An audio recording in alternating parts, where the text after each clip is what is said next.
Hello everyone, this is Josh Vilchis and Stephen Wilde, and today we're going to be talking about user acceptance and security testing.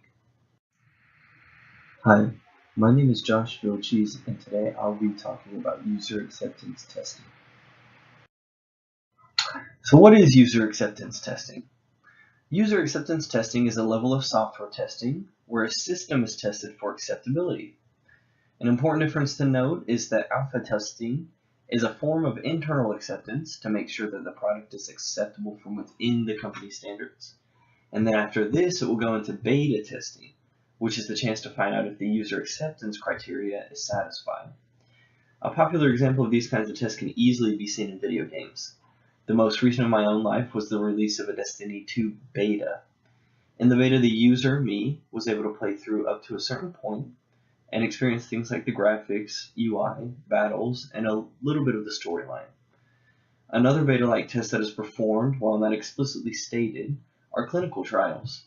At times like these, there are far more risks when compared with video games, but there can also be great reward in finding out the effects of new chemicals and drugs and how they can help with diseases. It can also help to find out if the new solution will be harmful to people and determine if it should even be sold. Upsides and downsides when performing a user acceptance test. The important thing to remember is that the company is trying to produce a product that is what the client desires.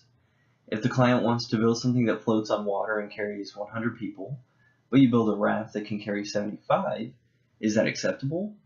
Maybe to the company it is, but the client could easily have different thoughts and opinions. This process also helps to quell the concerns of the stakeholders and help them to be filled with more anticipation at the product's release. You can also then read some more upsides and downsides that are presented on the slide. Now, as far as the effectiveness goes, the effectiveness can be easy to gauge.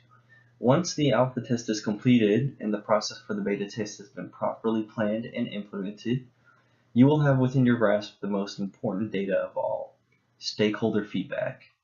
It is through this process that you will be able to see what the stakeholders and clients like and dislike about the product and determine if it is something that is acceptable. In order to be most effective, this should be one of the last, if not the last thing that is conducted to give an affirmation that the product has been completed. At this point, there shouldn't be bugs and problems coming up, although it is still something to be expected. This timing is important because data collected halfway through the project, while valuable at the time, is not an accurate estimation of the product when it is almost completed.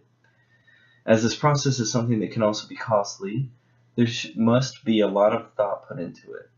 From planning which parts and features to test, to determining the beta testers, the company must carefully consider early on and with a lot of thought which direction to go in order to yield the best results.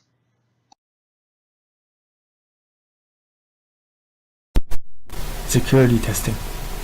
Security testing tests for parts of the software that are vulnerable to malicious attacks. Security failures are different from other software failures because they are caused by someone intentionally trying to break the system. There are two main kinds of vulnerability. Bugs with the implementation are usually mistakes in the code. Flaws with the design are deeper problems with how the system is organized. The main advantage to security testing is that it lets you find the vulnerabilities in the system so that you can protect it against malicious attacks. The disadvantages are that it takes a lot of experience to be really good at software security testing, and even then, vulnerabilities can still be hard to find. There are two main approaches to security testing. With functional security testing, you test the security features of the software, such as access restrictions. Risk-based security testing is more difficult. It involves analyzing the different parts of the system to find the parts that could do the most damage if compromised, and prioritizing testing those parts. It also requires thinking like an attacker to find how someone would attack the system.